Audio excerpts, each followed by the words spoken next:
Namaku Arif. Aku tidak tahu apakah aku menyesal telah menerima pekerjaan shift malam itu, atau justru bersyukur karena kisah ini membuktikan bahwa dunia tak sesederhana yang kita lihat. Ini bukan cerita karangan. Aku masih mengingat setiap detil malam itu, suara mesin pendingin yang mendesis, cahaya lampu yang bergetar, dan aroma melati yang entah dari mana. Aku bekerja sebagai petugas keamanan di sebuah kantor perusahaan ekspedisi di pinggiran Surabaya. Gedungnya modern di luar, namun bagian dalamnya punya nuansa tua yang tidak bisa dijelaskan dengan kata-kata. Dari luar, gedung itu tampak biasa. Kaca tinggi, logo perusahaan bercahaya, dan pintu otomatis yang mengeluarkan bunyi klik setiap kali seseorang lewat. Tapi begitu masuk ke dalam, apalagi setelah jam 11 malam, suasananya berubah total. Suara langkah sendiri bisa terdengar bergema panjang, seakan-akan ada yang mengikuti dari jauh. Kadang, aku berhenti, berharap gema itu berhenti juga, tapi tidak. Di lantai 2, ada lorong panjang menuju ruang arsip dan server. Lorong itu jarang dilewati, bahkan oleh karyawan siang sekalipun. Mereka bilang area itu dingin karena ventilasi kurang. Tapi dinginnya seperti dingin dari sesuatu yang hidup. Udara di sana punya aroma aneh campuran debu, carpet lembab, dan sesuatu seperti bunga melati yang sudah lama kering. Setiap kali aku melewati lorong itu, entah kenapa langkahku melambat. Lampunya redup kekuningan, berderet sepanjang plafon, dengan suara listrik mendengung pelan. Kadang 1-2 lampu bergetar, menimbulkan bayangan bergerak di dinding. Aku pikir itu hanya arus listrik yang tidak stabil. Tapi sekarang aku tahu, bukan. Setiap shift malam, tugasku sederhana. Patroli tiap 1 jam, memastikan tidak ada orang yang tertinggal, memeriksa pintu terkunci, dan mencatat kondisi ruangan. Aku biasa mulai jam 10 malam hingga jam 6 pagi. Jam-jam paling berat biasanya antara pukul 2 sampai 4. Saat mata mulai berat dan udara makin dingin. Tapi malam itu berbeda. Malam, jam menunjukkan jam 22:15 ketika aku baru saja duduk di pos jaga, menikmati kopi sachet panas. Rekanku, Seno, yang biasanya menemani, izin tidak masuk karena anaknya sakit. Artinya, aku sendiri malam itu. Sebenarnya, aku tidak terlalu mempermasalahkan. Aku sudah sering sendirian. Tapi sejak seminggu sebelumnya, ada hal yang membuatku gelisah setiap kali melintas di lorong server. Cerita itu datang dari salah satu cleaning service. Bu Ratna, katanya, 2 minggu lalu, dia melihat bayangan merah melintas di ujung lorong saat ia sedang mengepel lantai. Awalnya dia pikir itu pantulan lampu alarm. Tapi ketika ia mendekat, bayangan itu seolah berbalik menatapnya. Esoknya, ia mengundurkan diri tanpa penjelasan. Kami semua menertawakan cerita itu waktu itu. Tapi malam ini, setelah Seno tidak masuk, tawa itu rasanya pahit di kepalaku. Sekitar pukul 11, aku mulai patroli pertama. Tanganku menggenggam senter, dan kuku jariku terasa kaku karena udara AC yang berlebihan. Di ruang administrasi, semuanya normal. Tapi ketika aku masuk ke lorong menuju server, suhu langsung turun beberapa derajat. Napasku keluar menjadi uap tipis. Aku mengusap lengan, mencoba mengusir perasaan tidak nyaman. Di ujung lorong, lampu berkedip sekali, 2 kali, lalu padam. Aku berdiri diam, menunggu lampu menyala kembali. Petirek, hanya kegelapan dan dengung AC. Aku menyorotkan senter ke arah depan. Sinar putih itu menabrak bayangan kursi dan lemari arsip. Lalu, sekelebat merah melintas di sisi kanan. Cepat sekali, seperti kilatan warna saja. Aku menelan ludah. Mungkin pantulan, mungkin refleksi dari alat server, kataku dalam hati, mencoba menenangkan diri. Tapi jantungku berdetak tidak normal. Aku buru-buru menyalakan lampu darurat dari panel di dinding. Lorong kembali terang, tapi rasa dingin itu masih menempel di kulitku. Malam itu aku tidak melapor apa-apa. Aku hanya menulis di buku log, patroli aman. Padahal hatiku tahu, tidak aman. Keesokan malam, aku mencoba melupakan kejadian itu. Tapi rasa cemas itu menempel seperti bayangan. Bahkan sebelum aku sampai kantor, aku sudah bisa membayangkan bau lembab karpet itu. Aku sampai jam 21:50. Ruangan kosong. Aku menyalakan CCTV monitor. Semua tampak normal. Tapi ada satu kamera di lorong server. Gambarnya sering berkedip hitam sebentar, lalu kembali normal. Aku periksa kabelnya.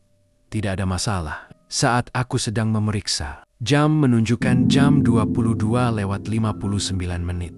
Tepat saat pergantian jam itu, layar CCTV lorong berkedip lagi.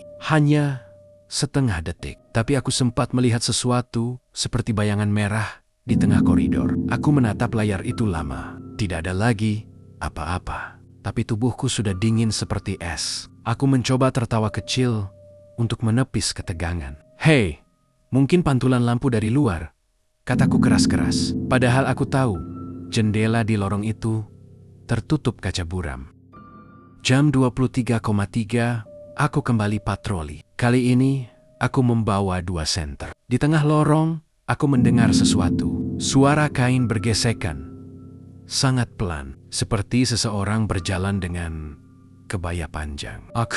Suara itu berhenti juga. Aku mundur selangkah, lalu melangkah, maju lagi. Suara itu terdengar lagi. Siapa di sana? Tidak ada jawaban. Hanya bau melati yang semakin kuat. Aku ingin berlari, tapi kakiku terasa berat seperti menancap di lantai. Tiba-tiba, dari ujung lorong, lampu padam satu demi satu bergerak ke arahku seperti gelombang gelap. Aku menyorotkan senter sinarnya menembus kabut tipis. Di sana, berdiri sesosok bayangan wanita. Aku tidak melihat wajahnya, hanya siluet merah, rambut panjang terurai, dan tubuh yang tidak bergerak sedikit pun. Aku ingin percaya itu hanya ilusi, tapi setiap kali aku mengedip, sosok itu tampak makin dekat. Akhirnya aku memejamkan mata, menarik napas panjang. Ketika ku buka lagi, lorong kosong, tapi bau melati masih menggantung, menusuk.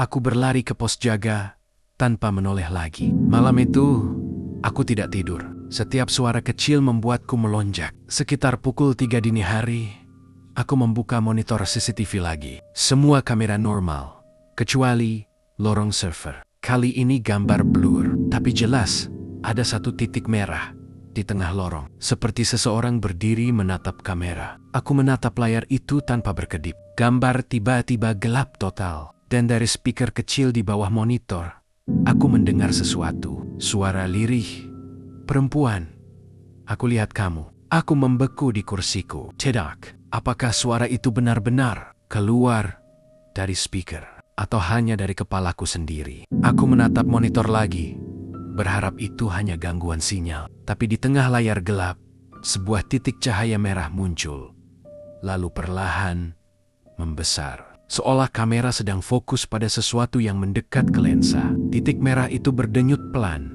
seperti detak jantung. Aku menelan ludah.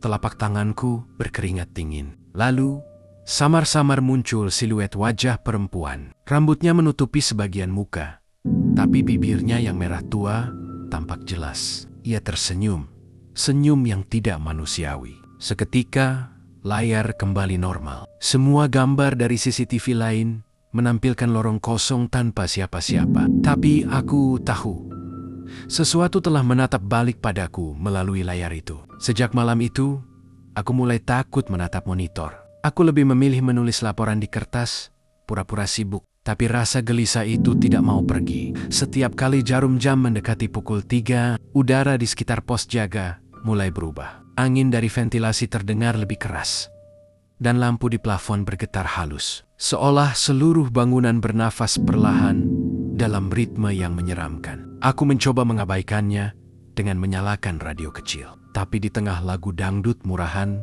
dari siaran malam, aku mendengar sesuatu di baliknya. Ada suara perempuan tertawa lirih, seperti menertawakan aku dari kejauhan. Aku mematikan radio. Sunyi lagi, hanya suara jarum jam yang berdetak dan dengung mesin pendingin.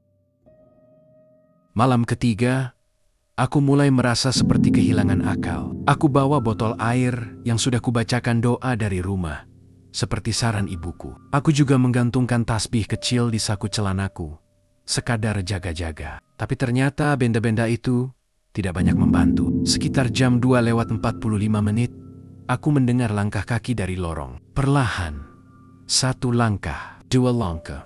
Berhenti, aku menajamkan telinga. Langkah itu tidak berat, tapi lembut, menyeret kain panjang. Bukan suara sepatu, tapi suara sesuatu yang menggesek lantai marmer. Aku berdiri, menggenggam senter dengan tangan gemetar. Seno, berharap itu hanya rekanku yang datang tanpa kabar.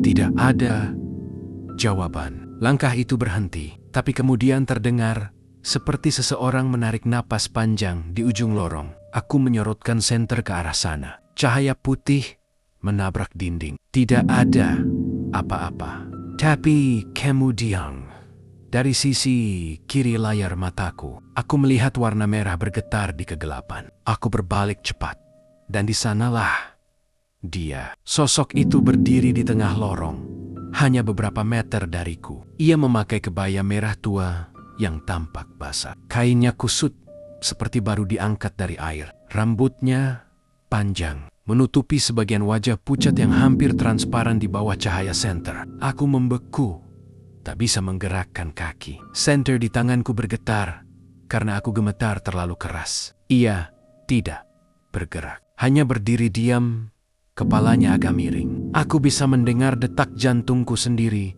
keras sekali di telingaku. Siapa kau? Tidak ada jawaban. Tapi perlahan, kepala sosok itu mulai menoleh. Gerakannya lambat, sangat lambat, seperti sendi-sendi. Saat wajahnya menghadapku penuh, aku berharap aku tidak pernah melihatnya. Kulitnya putih pucat kebiruan, seperti mayat yang tenggelam lama di air. Bibirnya hitam retak, tapi di tengahnya tersungging senyum kecil yang tidak alami. Matanya, Tuhan, matanya hitam pekat tanpa bola mata, seperti lubang kosong. Dari bawah hidungnya menetes air hitam ke kebayanya. Aku ingin berteriak tapi tak ada suara keluar. Tiba-tiba lampu di lorong berkedip keras, lalu padam semuanya. Senterku mati. Dalam gelap total itu, aku mendengar suara seperti bisikan di telingaku. Lalu suara gemerisik kain, sangat dekat. Aku mundur beberapa langkah,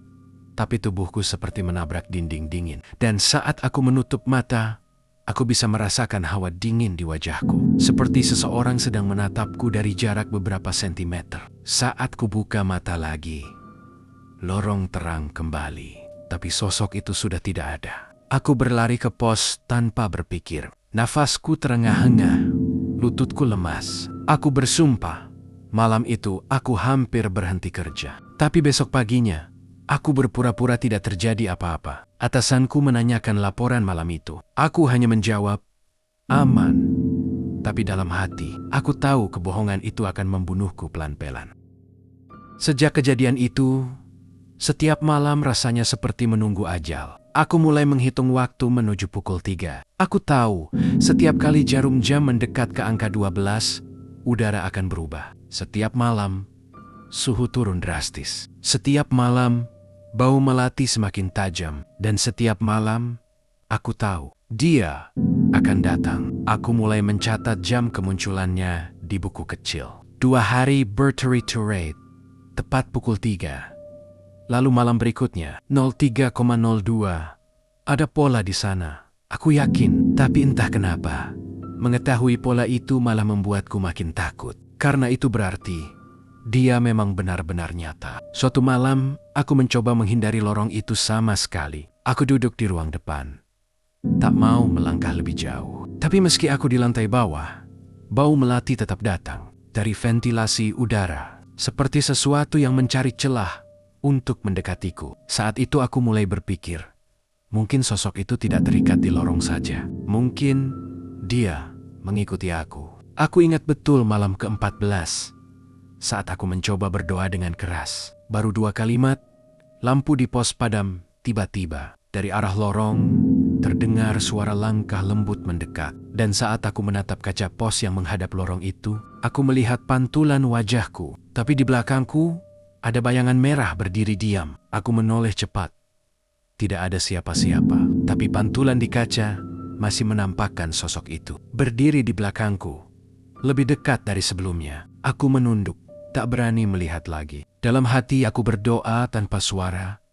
Tangan gemetar menggenggam tasbih. Tapi dari balik kaca, aku masih bisa melihat secercah warna merah bergerak, seperti kebaya yang sedang bergoyang pelan ditiup angin. Setelah malam itu, aku tidak lagi berani duduk membelakangi kaca. Aku pindahkan kursi, menatap langsung ke arah lorong, agar bisa melihat jika sesuatu muncul. Tapi menatap lorong kosong setiap malam justru lebih mengerikan. Bayangan lampu dari senterku sendiri kadang menipu mataku, membuatku berpikir ada sosok berdiri di ujung. Dan semakin aku menatap, semakin otakku menciptakan bentuk yang seharusnya tidak ada. Aku mulai mendengar suara langkah di waktu-waktu acak, bahkan sebelum pukul 3. Kadang suara itu seperti langkah kaki di lantai atas, padahal hanya aku seorang diri di gedung itu. Suara tawa samar juga sering terdengar dari arah tangga darurat. Tawa itu lembut, seperti perempuan yang sedang menahan geli. Tapi ada sesuatu yang dingin di baliknya. Setiap kali suara itu muncul, suhu ruangan langsung turun. Aku sempat memeriksa termometer kecil di meja. Dari 27 derajat turun ke 18 dalam beberapa detik. Rasanya tak masuk akal. Aku mulai mencatat semua kejadian itu di buku kecilku. Seperti orang gila. Aku menulis jam, suara, arah datangnya, bahkan aroma yang muncul. Kadang melati, kadang bau tanah basah seperti habis digali. Semakin lama catatan itu semakin panjang.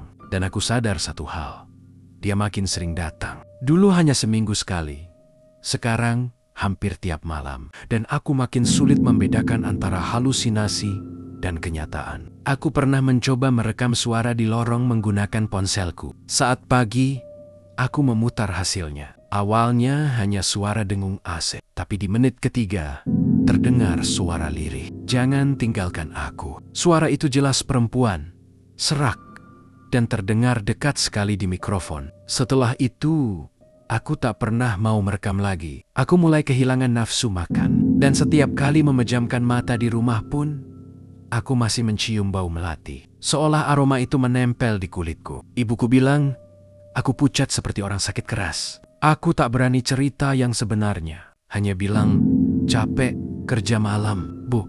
Tapi malam berikutnya, teror itu meningkat. Sekitar pukul 2:50, aku sedang menulis laporan di meja. Tiba-tiba, kertas di depanku bergerak pelan, seperti ditiup angin dari arah dalam ruangan. Tapi semua jendela tertutup. Aku diam, menahan napas. Lalu, tanpa suara, bolpoin yang kugunakan jatuh sendiri ke lantai. Aku menunduk hendak mengambilnya tapi berhenti. Ada jejak kaki basah di lantai. 2 langkah kecil dari arah pintu lorong menuju ke mejaku. Jejak itu berhenti tepat di bawah kursiku. Aku tidak berani bergerak. Jantungku berdetak begitu keras sampai aku bisa mendengar detaknya sendiri. Dari arah lorong, tiba-tiba terdengar suara gesekan kain.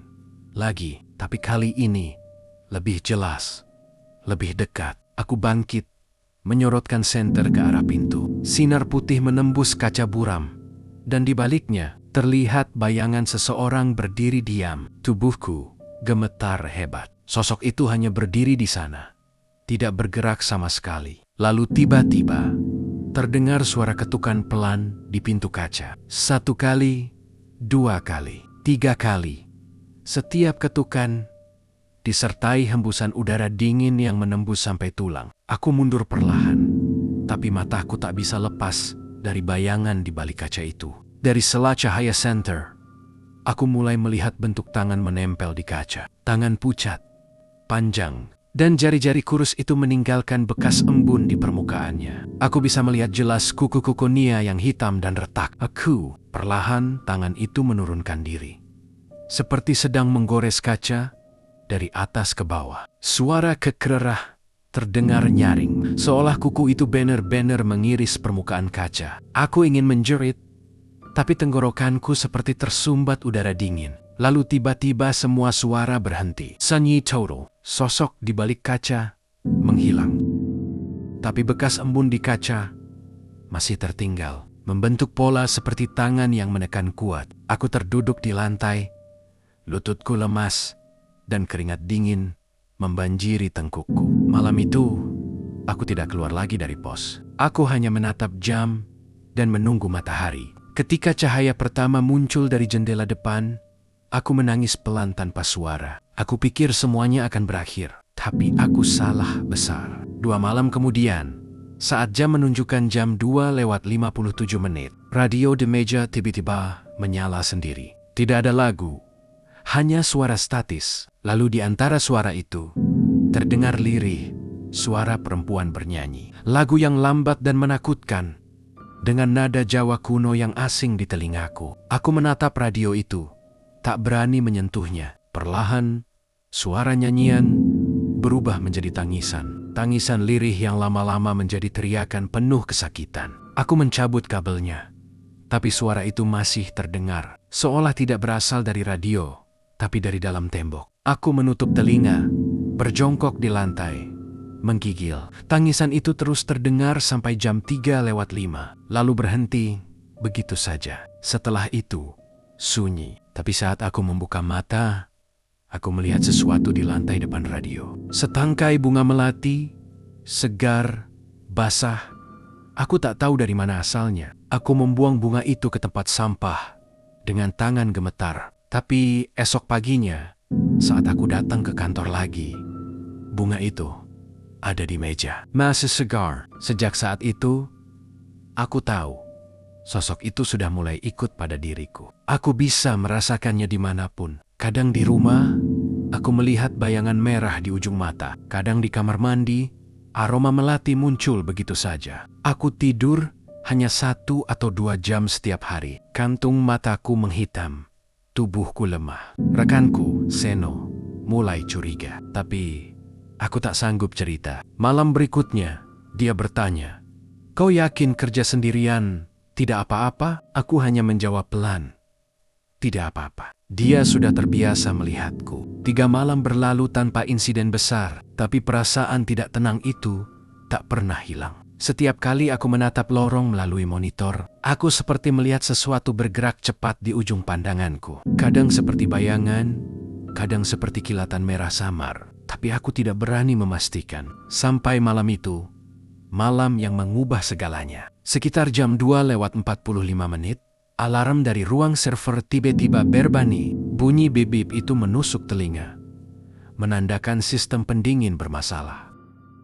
Jika dibiarkan, semua data bisa rusak. Aku tahu aku harus ke sana, ke lorong itu, tempat di mana semua mimpi burukku dimulai. Aku sempat berpikir menunggu sampai pagi, tapi tanggung jawabku menahan langkahku. Aku menggenggam senter dan kartu akses, lalu berdiri. Setiap langkah menuju lorong terasa seperti berjalan ke liang kubur. Lorong itu tampak lebih panjang dari biasanya. Lampunya redup, dan udara dinginnya jauh lebih menusuk malam ini. Aku bisa melihat napasku sendiri di udara. Cepat saja, gumamku pelan, mencoba menenangkan diri. Bunyi alarm masih terdengar samar dari ujung lorong. Aku berjalan pelan, senter menyorot lurus ke depan. Setiap langkah menghasilkan gema panjang yang seperti menjawab sendiri. Saat aku sampai di tengah lorong, lampu di belakangku padam. Jantungku langsung berhenti sejenak. Senter di tanganku berkedip 2 kali. Dan di ujung lorong, di bawah cahaya terakhir yang masih menyala, seseorang berdiri. Aku tahu siapa dia, bahkan sebelum wajahnya tampak. Kebaya merah, rambut panjang terurai, kepala menunduk. Ia diam, seperti menungguku. Aku mundur 1 langkah. Lampu di belakangku padam lagi. Kini hanya senter yang jadi satu-satunya cahaya. Aku arahkan sinarnya ke sosok itu. Ia mulai mengangkat kepala. Gerakannya lambat, tapi pasti. Wajahnya tampak jelas sekarang. Pucat, rusak, matanya 2 lubang hitam kosong. Bibir hitamnya bergerak pelan. Tidak ada suara, tapi aku tahu dia sedang mengucapkan sesuatu. "Temani aku." Suara itu muncul langsung di telingaku, meski jarak kami belasan meter. Aku menjerit spontan, tapi suaraku lenyap di telan udara. Senterku, Marty, jelek total. Aku mendengar langkah mendekat. Bukan langkah kaki, tapi suara kain basah diseret di lantai. "Temani aku." Suara itu kini terdengar dari belakangku. Aku berbalik cepat, tapi tidak ada siapa-siapa. Nafasku tersengal. Aku meraba tembok, mencari jalan keluar. Tiba-tiba sesuatu dingin menyentuh pergelangan tanganku. Sentuhannya lembut tapi beku seperti es. Aku menjerit, menepis, tapi yari-yari itu mencengkeramku lebih kuat. Dari kegelapan, wajah itu muncul. Sangat dekat, hanya sejengkal dari mukaku. Aku bisa melihat tetesan air hitam mengalir dari matanya. Kau lihat aku sekarang. Tubuhku kaku total. Aku bahkan tidak bisa bernafas. Ia tersenyum perlahan. Lalu dari mulutnya keluar suara tangisan dan tawa bersamaan. Aku menjerit sekuat tenaga dan menendang, berlari tanpa arah di lorong yang kini seperti memanjang tak berujung. Lampu-lampu di atasku menyala mati bergantian, seperti kedipan mata iblis. Temani aku, suara itu menggema dari segala arah. Setiap kali aku menoleh, Dea, Ada, di sana, di belakang, di depan, di sisi, bahkan di pantulan kaca jendela kantor. Aku terus berlari. Tapi lorong itu seperti menolak melepaskanku. Lantai licin oleh sesuatu yang dingin dan basah. Aku jatuh, lututku tergores marmer, darah mengalir. Saat aku mencoba berdiri, aku melihat tangan putih itu merayap di lantai ke arahku. Kukunya menyeret darahku, meninggalkan garis merah panjang. Aku berteriak memanggil siapapun, tapi tidak ada yang datang. Di tengah teriakan itu, tiba-tiba semuanya berhenti. Hening, aku duduk di lantai, dada naik turun cepat. Lorong kembali normal. Lampu menyala stabil. Sosok itu lenyap. Tapi di depanku tergeletak selendang merah basah. Aku menatapnya, takut sekaligus terhipnotis. Bau melati begitu kuat hingga membuatku ingin muntah. Tiba-tiba alarm berhenti berbunyi. Semua sistem normal kembali. Tanpa aku menyentuh apapun. Aku berdiri dengan tubuh gemetar, meninggalkan selendang itu di lantai. Tapi sebelum aku keluar dari lorong, aku mendengar suara kecil di belakangku. Jangan buang milikku. Aku tak berani menoleh. Aku hanya berlari sekuat tenaga. Aku tidak ingat bagaimana aku sampai ke pos. Saat sadar, aku sudah duduk di kursi. Tubuhku basah oleh keringat dan air, entah dari mana. Di atas meja, selendang merah itu tergeletak rapi, basah, dan masih meneteskan cairan hitam pekat seperti darah. Aku menjerit, menendang kursi, lalu pingsan. Ketika aku sadar, langit sudah terang. Seno dan dua staf menemukan aku di lantai. Mulutku berkemet-kemet tanpa sadar. Mereka bilang aku menggigil hebat dan memegang erat sesuatu di tangan. Saat mereka buka, itu potongan kain merah. Aku dibawa ke klinik kecil dekat kantor. Dokter bilang, aku hanya kelelahan dan stres berat. Tapi mereka tidak tahu apa yang kulihat. Setelah hari itu, aku tak pernah kembali bekerja malam. Aku meminta dipindahkan ke shift siang, tapi tidak pernah sekalipun melewati lorong itu lagi. Aneh. Seminggu kemudian lorong itu ditutup oleh pihak manajemen. Mereka bilang ada renovasi, tapi aku tahu alasannya. Setiap kali aku lewat depan pintu kaca yang disegel itu, aku bisa mencium bau melati samar. Dan kadang, kalau malam turun dan lampu kantor redup, aku melihat bayangan merah berdiri di balik kaca. Tidak bergerak, hanya menatap. Sampai sekarang, setiap kali aku sendiri, aku selalu menanyakan hal yang sama pada diriku sendiri. Apakah benar aku sudah meninggalkan dia? Atau sebenarnya, dia masih menemaniku di tempat aku tak bisa melihat? Setelah kejadian itu, hidupku tidak pernah sama lagi. Setiap malam, meski aku sudah di rumah, aku masih mendengar gema, langkah dari lorong itu di kepalaku. Kadang samar, kadang jelas. Seperti seseorang berjalan pelan di ubin belakang rumahku. Aku berusaha menenangkan diri, berkata bahwa semua itu hanya efek trauma. Tapi semakin aku menyangkal, semakin nyata rasanya. Bahkan suara kain diseret itu masih sering kudengar setiap aku memejamkan mata. Aku berhenti bekerja malam. Bahkan aku meminta dipindahkan ke bagian administrasi agar tidak perlu berurusan dengan kamera pengawas. Tapi setiap kali monitor di ruang kerja menyala dan menampilkan bayangan, tubuhku langsung menegang. Aku takut menatap layar lama-lama. Di kantor, mereka bilang aku tampak pucat, kurus, dan sulit tidur. Aku hanya tersenyum kaku, mengatakan aku baik-baik saja.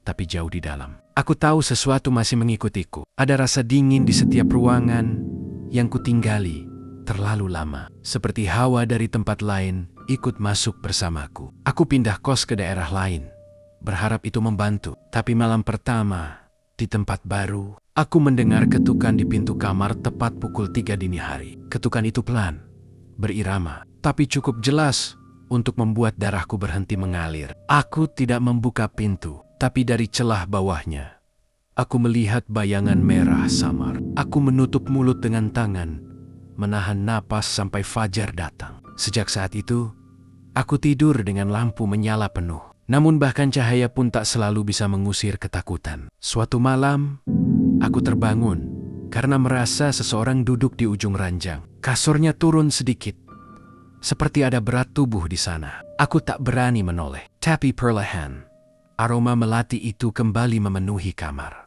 Harum yang dulu kuanggap indah, kini menjadi kutukan. Aku memejamkan mata rapat-rapat, pura-pura tak sadar. Tapi bisikan halus itu menembus kesadaranku. Aku masih di sini. Suaranya seperti datang dari balik dinding kepalaku sendiri. Aku menjerit tanpa suara, tak bisa bergerak. Saat akhirnya aku bisa membuka mata, ruangan itu kosong. Tapi di ujung ranjang, selendang merah tergulung rapi. Sama seperti dulu, aku mulai kehilangan akal sehatku. Aku membakar selendang itu, berharap semuanya berakhir. Api menjilat kain itu, tapi entah mengapa tidak sepenuhnya hangus. Sisa-sisa kainnya menjadi abu, namun di tengah bara, aku melihat tulisan samar berwarna hitam. Temani aku. Aku jatuh terduduk. Aku tahu, aku tidak bisa lari dari ini. Sejak hari itu, aku mulai melihat dia di tempat-tempat yang tidak seharusnya. Di pantulan jendela kantor, di kaca mobil saat aku berhenti di lampu merah, bahkan sekali di foto grup acara kantor yang diambil dengan ponsel rekan kerjaku. Di belakang kami semua, samar, berdiri sosok perempuan berkebaya merah dengan wajah rusak. Tidak ada yang mempercayai ceritaku. Mereka pikir aku butuh istirahat panjang. Jadi aku mengambil cuti, mencoba menenangkan diri di kampung halaman. Udara di sana lebih segar, langitnya lebih jernih. Tapi malam tetap terasa sama, berat, dingin, dan menyesakkan. Aku tinggal di rumah tua peninggalan orang tua, sendirian. Di ruang tamu, jam dinding berhenti setiap kali lewat pukul 3. Selalu pukul 3. Aku mencoba memperbaikinya, tapi jam itu seperti menolak bergerak melewati waktu itu. Seolah ada sesuatu yang menahan jarumnya di tempat. Kadang, ketika aku menatap jam itu terlalu lama, aku melihat bayangan merah lewat di pantulannya. Aku tak tahu apakah itu nyata atau pikiranku yang rusak, tapi aku merasa semakin lama, jarak antara dunia mereka dan duniaku makin tipis. Aku mulai mendengar suara langkah di atap rumah. Suara perempuan bernyanyi lirih di halaman belakang. Lagu itu sama seperti nyanyian yang pernah kudengar dari ruang monitor dulu. Suaranya lembut tapi menakutkan. Setiap nada terdengar seperti undangan. Mari, aku menutup telinga, tapi suaranya justru terdengar lebih dekat. Hingga pada suatu malam, aku melihat pintu rumahku terbuka sendiri. Angin malam masuk membawa bau melati yang kuat. Di ambang pintu, dia berdiri. Wajahnya sama seperti dulu, rusak, tapi kali ini ia tersenyum lembut. Sudah lama, katanya pelan. Aku tak bisa mundur. Dia melangkah perlahan masuk, dan setiap langkahnya meninggalkan bekas air di lantai. Aku hanya ingin ditemani, ujarnya lagi. Air matanya jatuh, tapi bukan air bening, melainkan cairan hitam kental. Aku hanya berdiri membeku antara takut dan iba. Untuk pertama kalinya, aku melihat kesedihan di matanya. Bukan kebencian, tapi kesepian yang dalam. Kau lihat aku, tapi mereka tidak. Aku hanya ingin dilihat, katanya lirih. Aku ingin menjawab, tapi tenggorokanku terkunci. Perlahan, dia mendekat hingga jarak kami hanya 1 langkah. Tangannya yang dingin menyentuh pipiku. Kau akan selalu bersamaku. Pandanganku kabur. Dunia di sekelilingku memudar. Suara malam lenyap. Hanya aroma melati yang tersisa. Saat aku membuka mata lagi, aku sudah berdiri di lorong yang sama seperti dulu. Lampu-lampu berkedip, udara dingin, dan di ujung lorong, sosokku sendiri sedang berlari menjauh. Aku menatap diriku, menyadari sesuatu yang mengerikan. Aku bukan lagi aku. Aku adalah bayangan di lorong itu, menunggu seseorang lain datang, agar aku tak sendirian. Sejak malam itu, kantor itu kembali dibuka. Staf baru ditempatkan di shift malam. Mereka sering mengeluh mendengar suara perempuan bernyanyi di lorong. Kadang mereka juga mencium bau melati, tanpa tahu dari mana asalnya. Dan di layar monitor CCTV, sering terlihat sosok samar, berkebaya merah, berjalan di belakang seseorang yang sedang patroli. Mereka bilang, itu hanya bayangan. Tapi aku tahu, itu aku yang menunggu giliran berikutnya.